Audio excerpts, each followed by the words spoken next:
doing? After watching enough fuzzy videos of the craft flying over New Jersey, mostly New Jersey, but also to New York, couple videos, technically three. There was one 2 days ago where it was silhouetted against the sky. And then it's flying like this relative to the camera, and then it tilts and it curves around, and then you could actually see the four azipods. But that didn't make the determination. The four lights on the base of a lot of these craft, and I'm not claiming all the craft are these, but the two most recent videos, undeniable, I knew immediately what the craft was. First, I have to actually state something as a genuine expert in photography. That everybody that keeps talking about orbs and posting videos, oh look, it's an orb, you know, it's a spherical craft. Nobody knows how to manually focus anymore. Nobody. You could take any light at distance, and if you zoom in on it, and it's out of focus, and these are all out of focus, every light on planet Earth, whether it's a candle or a street light, it looks like an orb. Go test that yourself. Right, look. They zoom in and it's out of focus. Nobody seems to mention that. Look, it's an orb. Look at that. You can see the blinking lights and it's an orb. It's an orb because it's out of focus. So I had to I was talking about what these craft are late last night. And there's a reason why they're using these craft, and they have a lot of very important attributes which are great for what our government wants. A couple points to talk about after this, about the incoming administration and something big that's actually happening on a Russian military frequency. By the way, you should look up on Wikipedia or any place else what a loitering munition is. I don't know if you know what a loitering munition is. It's basically like a flying boom boom, okay?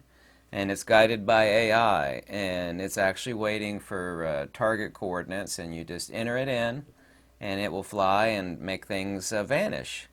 There's a group in the UK, I'm almost hesitant to mention their name, it's called Overwatch.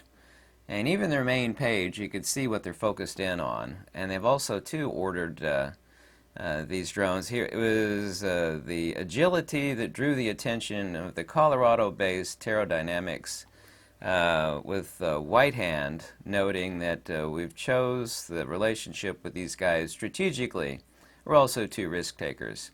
Anyway, this entity specializes in intelligent hovering. They're called LMs by our government, loitering munitions. However, they say they can use them for surveillance because there's actually a pod on the front here. The ones that are SUV sized, and they actually come in 4 different sizes: the XP3, the XP4, the XP5, and then there's the XP7. It's US-based Pterodynamics. It's a trans design. I don't want to use the word since they've actually got it patented and trademarked. It's at a wing that actually, here I'll show it to you. This is as the wings are nearly swiveled out completely to conventional airplane mode. Here at the actual base of the azipods are these white translucent domes, which is we're actually seeing the 4 LEDs. This is the small one. Now the XP7 has a payload. Those are the SUV size ones people are actually filming. It's about 4 or 5 times bigger than this. This is the XP3. Right at the base there you can actually see those 4 translucent domes. And I'm not claiming that all the craft are these, but the 2 most recent videos and all the 4 blinking lights at the base of these azipods, these are these craft. Here it is, and it has VTOL capability. It's quite advanced. Vertical takeoff and landing. Here you could actually see it. You can actually launch it from a postage stamp. It has 10 advantages over our current Reaper drones, Predator drones, and Global Hawk drones. It fits a perfect niche, and I'll talk about that here in a second. I don't know if you know this or not, and it bears repeating a couple times. Whatever you own, your property, your farm, or whatever, the United States government owns the skies. And I don't just mean that from the perspective of technology, but I mean the U.S. government. You can look up all the laws and rules and regulations. They literally own the skies. All the people that are complaining, you know, I understand why they're complaining. But from the perspective, and you have to stick yourself in the mindset of these evil people, i.e. the government. You know, well, we'll do what we want. That's our property up there. You know, you own the ground, and even then you technically don't own it, but we own the sky. But this explains all the azipod lights seen at the base of these countless videos, which have all been fuzzy and too far away, but the two most recent videos that were sharp and clear and relatively close, I knew immediately what it was. By the way, that UK entity is formed in 2020, currently employs 30% UK defense sector, designing, developing, producing pack-portable loitering munitions, or LMs, which is basically means it's an intelligent flying boom-boom. Yeah. The XP7 has a payload capacity of exactly 617 pounds, or 280 kilograms. You could put surveillance up there and the nose of it on the payload, or you could turn it into a loitering munition. That's even confirmed on countless websites. Our military, and there's also too, you can bring up the information if you actually type in these drones. U.S. Navy was been doing a bunch of successful testing and launching of these things, and they have actually attacked moving targets. So our military's bought a bunch of them. Apparently they've bought a bunch more since then, but that's speculation on my part. The awful thing about this is, and this is not a hyperbolic statement. Talk about truth imitating art. You remember the Terminator movies, Skynet, where you have all these super advanced drones that are hovering overhead, and you know, when they see something and they take it out. Recently a drone expert too said, well, I don't know what these are, but I know since they're actually hovering in unison, I don't know if they're run off of AI. They're actually controlled by both, obviously. But they can actually fly autonomously and return and recharge. They have a flight time, like on the XP7, of roughly 1,000 nautical miles. Endurance at max payload, which is 617 pounds, 280 kilograms of 9 hours. He says that these are force multipliers, and they are. You have a bunch of drones operating in unison, communicating with each other through AI. When one of them runs out of battery power, it lands and immediately gets replaced with another. So the whole array alternates and gets recharged. So you have a permanent, this is literally, no exaggeration, Skynet level of course, a tool is a tool. I've been saying that for years. You know, you could take a hammer and build a house with it, or you could wreak havoc even with a claw hammer. You know, a tool is a tool is a tool. I'm not saying something is inherently evil, but when you're able to put yourself in the mindset of these evil people, you know exactly how they think. It has a variable payload up in the nose of the craft. Yeah, right there up front. You're able to put surveillance up there, or you're able to turn it into a what they call an LM, a loitering munition. I am not partially convinced, or greatly convinced, nor am I speculating, on those two most recent videos, and the third one where the craft was silhouetted and it was flying like this relative to the camera, and then it tilts and it comes around like this on its side, and you could see the 4 azipods, and you could see the body right in the middle there. It can take off. Here, let's talk about the advantages and the reason why they want to. Well, the United States already has drones. You got Predators and Reapers and Global Hawks. I don't know if you've ever seen the picture of those when they're being maintained. They have a gazillion parts. There's a lot of downsides. So here's what the advantage of these are. They're infinitely cheaper. I'm speculating, and I know I'm right, that these craft, I don't know, purchased at bulk. Of course, this is chump change for any military. And since these are SUV-sized craft, I knew days ago, but I didn't put it in the video, that this is not, any personal craft owned by anybody. When you got a drone the size of an SUV, you're talking about a $250,000 craft. So these are a $250,000 to maximum $400,000 craft. They're relatively simple inside. It is an ingenious design. They do not require runways for takeoff and landing like Reapers and Predators and Global Hawks. AI self-guided missions, they don't require, unlike the Reapers and the Predators, which do have autonomous hovering and lurking capability. However, those require highly trained pilots to fly them and land them. These don't require that. These can launch and return on a dime. They don't require a runway. They hover for 10 hours, depending on what they come in different sizes. Multiple payload capability. So if you turn it into an LM and you got to target something and take it out, boom. It's $200,000, $300,000 craft. Big deal. Those Reapers and Predators have a bazillion parts in them. They're millions of dollars. It is the perfect, there's an empty slot. People are like, why were we using B-52s in Syria recently? You know, they're very old, antiquated craft, but they're able to drop serious tonnage. You know, each Tomahawk is like $2 million. Everything else is either too expensive or limited. We have like gazillion tons of boom booms from the Vietnam and the Korean War, and the B-52s are perfect for that. I don't know if you know about the B-52 sorties that have been flying over top of Syria recently, but so there's a perfect fit between the Reapers and the Predators and the crews. You know, like the Tomahawks. I'm not going to use the M word. The Tomahawks, which are $2 million, and I think the government has to order them like nearly a year in advance. It's got, this name is patented, so I have to change the name. It has a wing design that actually tilts out from like a helicopter mode to a conventional flight mode. It's a super ingenious design that you can launch from a postage stamp.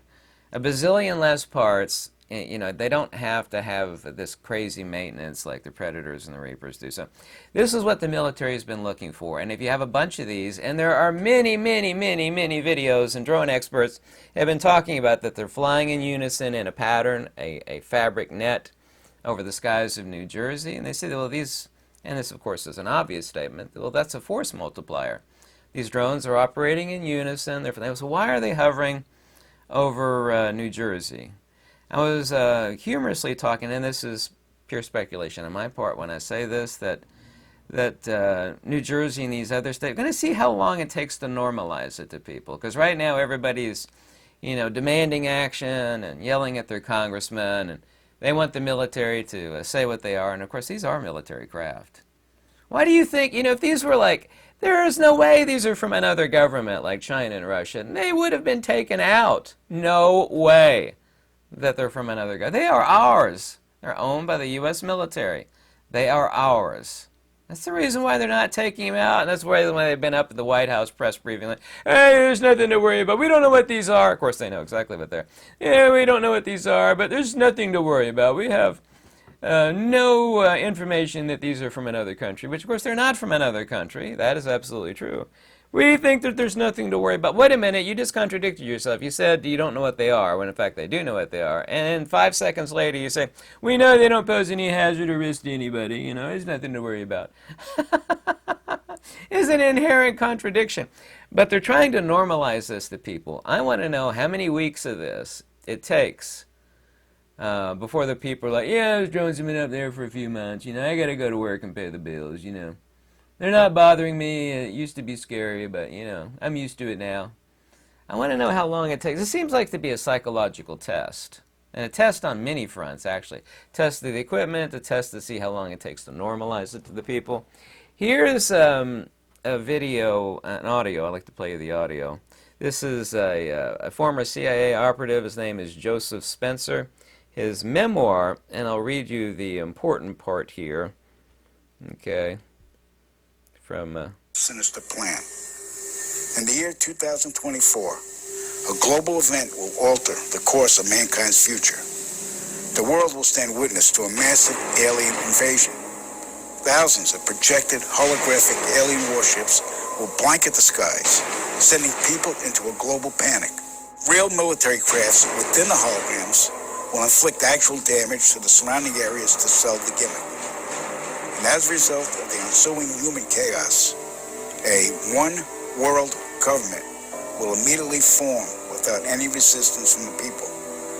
They will be the new world order. Now, here's the fact, and this is something, whether you like me or hate me, I don't care, you know is true.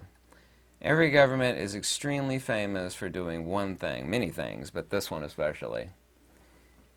You want a solution, which is power and control. You generate a problem that you already have the solution to, so you present the problem to change the psychology and manipulate the people to demand a solution. It's like, well, I'll demand it. You know, it's going to take, you know, we need to have a little bit more control, a little bit more power over you, and we can fix that problem. You create a problem to present a solution to put these people into greater power. Also, too, something recently, this is confirmed by everybody, and it's been confirmed from multiple countries, including Sweden, Norway, Switzerland, Portugal, Spain, and Italy. It's at 6.91 megahertz, or 6,910 kilohertz. It's from a Russian military broadcast. It's a very powerful broadcast. It's been sending out a clicking noise. It's been operating for decades, and it is from the Russian military, okay? Not speculation, confirmed. It's been sending out a clicking noise like a clock ticking, like decades. Like 48 hours ago, this Russian broadcast started broadcasting this. I'll let you decide what you think it is or is not, okay?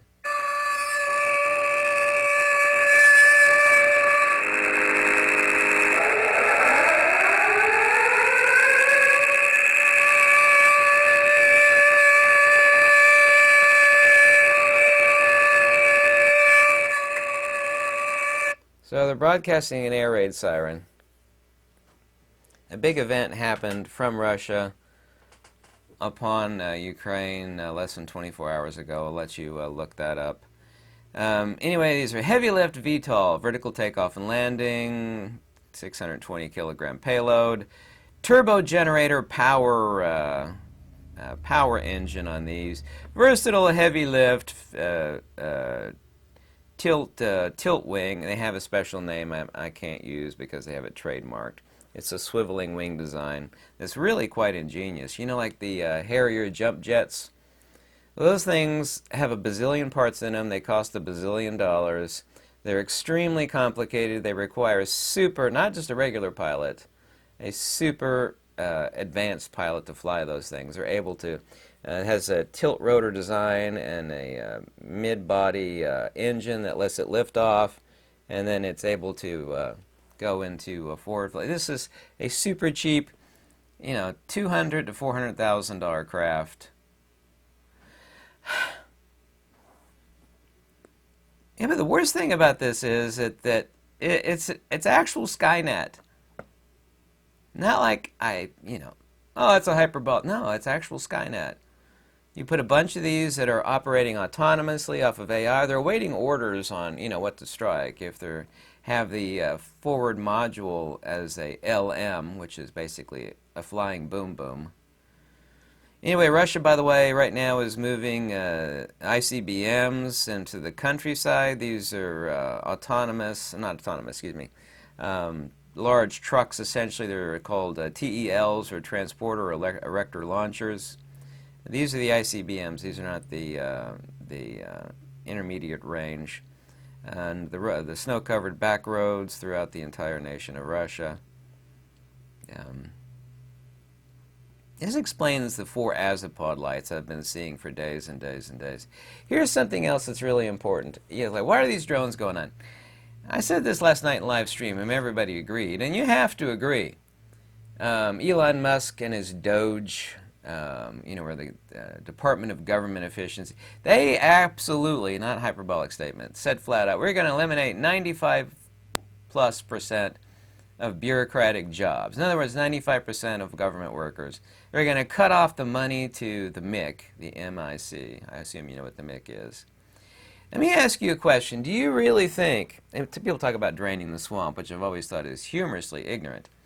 The swamp is not only bottomless, and if you reach the bottom of it to drain it, underneath that's another swamp. Do you really think, since they have said flat out that they're going to eliminate 95+% of bureaucrats, do you really think that the mega beast is going to allow that to happen? You're like, well, we've only got like 35, 38 days, whatever it is, until inauguration. Do you really think they're going to let that happen? I mean, that's a serious question to you. Do you think? Do you think there's any connection between that fact and the force multiplier? Let's just call it a real-life Skynet. Whatever you think they are or are not, all the drone experts will tell you that, look, they're arrayed in a grid. There's countless videos of that, more now than ever before. That's a force multiplier of drones operating in use. Like, you know, not a drone going here, a drone going there. Force multiplier. That's Skynet. Like I said, I'm not identifying all of the craft, but I'm telling you 100% certain. I know those 3 videos and the explanation for the 4 blinking azopod lights is that craft. I looked up to see, I was going to invest. I don't even play the stock market. I was going to look, see if I could invest in that company. So they're not a publicly traded stock. Well, this company sells and manufactures military aircraft and government level surveillance craft. I beg you to go on Wikipedia or any other site, just type it in, What's a loitering munition? Just say, you know, that's what the government calls them. Not only our government, other governments as well. Go look up what a loitering munition is. It's a flying smart boom boom that's also, too, AI controlled. Go look it up. People keep asking our government to, you know, knock them out of the skies. They keep saying it's not. Well, of course the government's not going to knock them out of the sky. They're not from another government, not China, not Russia. They are ours. Like, why are they hovering over New Jersey, New York, and a few other places? I know this is not only a test of the equipment, full-scale spectrum test of the equipment, but also, too, to see how long it takes to normalize it to the people. You know how every big major news story, you know, it keeps going on and it's really, really bad, and we find out it's more bad and more bad. And they're like, I don't care anymore, that's old news, you know. I know it's really bad, but, you know, I gotta go to work. See how long it takes to normalize them. Like I said, these have 10 advantages over our current Reaper, Predator, Global Hawk, etc. drones. 10 advantages. Super cheap. No runways required. You can launch them from a postage stamp. They've launched them from the back of small pickup trucks. AI self-guided missions. Don't require highly trained pilots. Can launch and return on a dime. Hover for all day. Force multipliers used in unison with other identical drones. Multiple payload capability. You want to stick some surveillance equipment up in the nose of it on the payload? No problem. You want to stick a big boom boom up there? No problem. It's the perfect fit for what the military has been looking for. And people don't think like that. I think like that. I know how these military people, well, the stuff that they want. So we got the super expensive stuff over here that we have to wait, order it, pay for it, wait a year to get it, like the Tomahawks. And we have the super, super expensive stuff over here, super complicated, like Reapers and Predators. Million parts, got to have an advanced pilot to fly it. We need something that's cheap and simple, easy, build a lot of them, doesn't require a runway, doesn't have a million parts in it. That's it. X marks the spot. You remember the Goldilocks thing? You know, this porridge is too hot, this porridge is too cold. Well, this is the perfect porridge that Goldilocks wants. In this case, of course, Goldilocks is the MIC and our government, not only our government. So, tell me what you think. I said I'm not identifying all of these as those craft, but those 3 recent videos and the 4 azopod lights, that's what those craft are. 100%, no ifs, ands, or buts. Thanks so much for watching. By the way, if you ever like these videos, any donation is greatly and warmly appreciated. That's in the description below. Also, too, if you want to contact me with any information at all, I also, too, greatly appreciate that. Happy holidays to you. Feliz Navidad. Merry Christmas, etc. Peace out.